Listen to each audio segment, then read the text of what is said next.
समझते हैं टेस्टिंग के बारे में। जैसे टेस्टिंग क्यों ज़रूरी है, सबसे पहले ये समझते हैं। टेस्टिंग इसलिए ज़रूरी है कि भाई देखो, हमने इंजन तो बना लिया, अब इंजन को मार्केट में बेचेंगे तो बेचने वाला भी ऐसा बेवकूफ़ थोड़ी है। सब्जी बेचने जाते हैं तो सब्जी को वो देखता है, तो मतलब हम लोग जब भी इंजन को बेच रहे हैं तो उससे पहले उसका टेस्टिंग करेंगे कि जो भी हमारा पावर आउटपुट जो जिसके लिए हम लोग इंजन बनाया है वो पावर आउटपुट ये दे रहा है या नहीं दे रहा है। थ्योरेटिकली तो हम डिज़ाइन कर दिए, पर उसका टेस्टिंग करना हमारे लिए ज़रूरी है, ठीक है। अब टेस्टिंग में जैसे पिस्टन इंडिकेटेड पावर का अगर हमको टेस्टिंग करना है तो बहुत सिंपल है। जैसे ये डायग्राम हमारा बना, ठीक है, इसके अंदर का एरिया हमको इंडिकेटेड पावर दे देता है। अब कहीं एबनॉर्मेलिटीज़ आ गया, कुछ एबनॉर्मेलिटीज़ आ गया जैसे तो डायग्राम कुछ इस तरह का बना।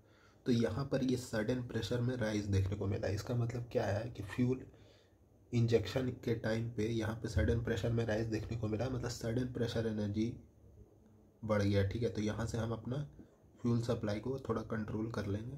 तो इस तरह से हम लोग इंडिकेटेड पावर का तो टेस्टिंग बड़े आराम से कर सकते हैं, बहुत चुटकियों में कर सकते हैं, ठीक है। अब आता है फ्रिक्शनल पावर को टेस्ट कैसे करें, यानी फ्रिक्शनल लॉसेस का टेस्ट कैसे करते हैं, ठीक है। तो फ्रिक्शनल लॉसेस को टेस्ट करने के लिए 3 तरह के टेस्ट है। हमने पहले बात कर लिया कि इंजन का टेस्टिंग का ज़रूरत क्यों है, ठीक है, और एक एग्जांपल के थ्रू दिखाया कि ये अगर किसी एबनॉर्मेलिटीज़ के कारण अगर डायग्राम इस तरह का बनता है, पीवी डायग्राम, तो यहाँ पे दिख रहा है कि प्रेशर वॉल्यूम डायग्राम में यहाँ पे पीक आया हुआ है, तो इसका मतलब यहाँ पे कुछ गड़बड़ी है। उससे हम लोग यहाँ पे फ्यूल इंजेक्शन का सप्लाई को कंट्रोल करके यहाँ का जो है हम लोग मेंटेन कर लेंगे, ठीक है। तो ये तो था इंडिकेटेड पावर, क्योंकि ये इंडिकेटर टेस्ट है ना। लेकिन हम फ्रिक्शनल टेस्टिंग के बारे में बात करें, जो फ्रिक्शनल लॉसेस जो है वो कई तरह के होते हैं। मॉर्स की फ्रिक्शनल लॉसेस का टेस्टिंग के लिए, फ्रिक्शनल लॉसेस को मेज़र करने के लिए कई टेस्ट होते हैं। मॉर्स की test, motoring test, Williams lines test, ठीक है। तो इनमें से मोटरिंग टेस्ट और विलियम्स लाइन्स टेस्ट अभी नहीं पढ़ेंगे, मॉर्स की टेस्ट पढ़ते हैं अभी, ठीक है। कभी मौका मिलेगा तो इन पे भी बना देंगे वीडियो। तो मॉर्स की टेस्ट बहुत इंपॉर्टेंट है और फ्रिक्शनल लॉसेस को मेज़र करता है। इंडिकेटेड पावर भी इससे निकाल सकते हैं। तो मॉर्स की टेस्ट क्या होता है, मल्टी सिलेंडर इंजन के लिए हम लोग इसको करते हैं। सबसे पहले कुछ स्टेप्स है उसको देख लेंगे, फिर उसको समझेंगे। पहले नॉर्मली इंजन को रन कराओ, फिर क्या करो कि सभी इंजन का ब्रेक पावर मेज़र कर लो बाय द हेल्प ऑफ डायनोमोमीटर। फिर किसी एक सिलेंडर को कट ऑफ कर दो, ठीक है, and measure brake power develop by engine जिसे हमने कट ऑफ किया है। नहीं, ब्रेक पावर को मेज़र कर मतलब जो कट ऑफ जिस इंजन को किया गया उसके अलावा जो भी इंजन वर्क कर रहे हैं उन सब का ब्रेक पावर हम मेज़र कर लेंगे, ब्रेक पावर 1।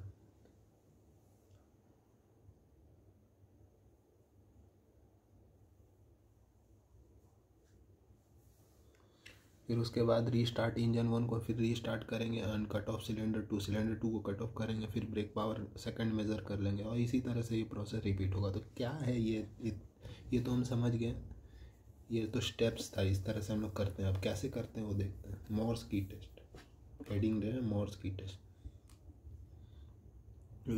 और भी बहुत सारे टेस्ट हैं, उसका अभी डिस्कशन करना। मोटरिंग टेस्ट होता है, विलियम्स लाइन टेस्ट होता है, वो सब बाद में कभी। तो मॉर्स की टेस्ट, ठीक है। सबसे पहले इंजन को रन कराओ नॉर्मली। इसमें 4 सिलेंडर इंजन, 6 सिलेंडर इंजन, कई सिलेंडर इंजन का भी हम लोग कर सकते हैं, ठीक है। लेकिन अभी हम लोग 4 सिलेंडर इंजन पे फोकस करेंगे। सबसे पहले नॉर्मली रन कराओगे तो सभी से इंडिकेटेड पावर मिलेगा, IP1, IP2, IP3, IP4। इसमें से कुछ फ्रिक्शनल लॉसेस होकर के हमको कुछ ब्रेक पावर मिलेगा।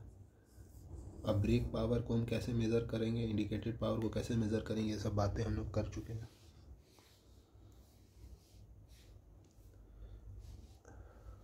अब हम क्या करेंगे कि सिलेंडर नंबर 1 को कट कर देंगे।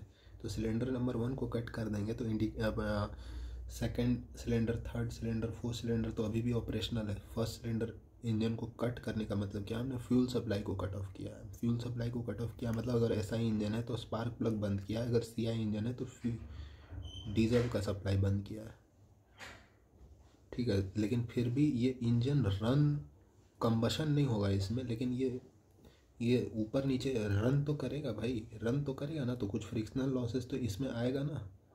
ठीक है, भले ही ये इंडिकेटेड पावर ब्रेक पावर नहीं दे रहा क्योंकि कंबशन होगा ही नहीं अब, तो इंडिकेटेड पावर तो यहाँ का ख़त्म हो गया, लेकिन फ्रिक्शनल पावर तो होगा।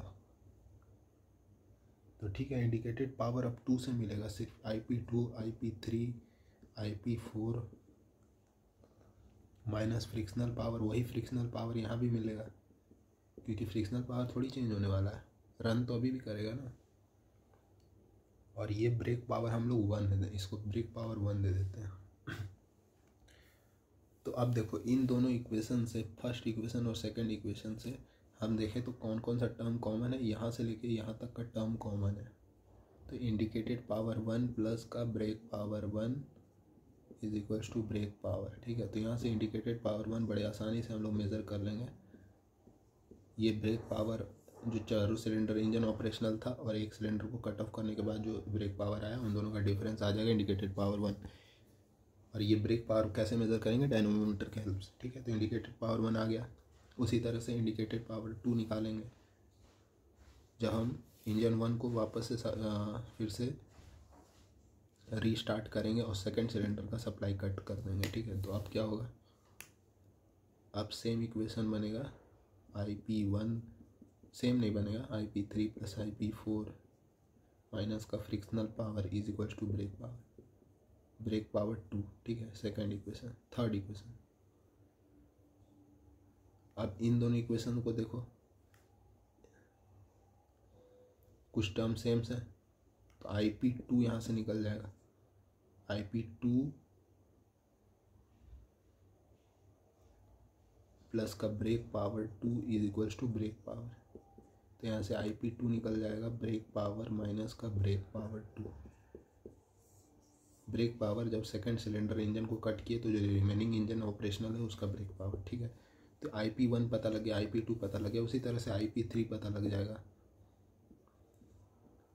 Date is brake power minus का ब्रेक पावर 3।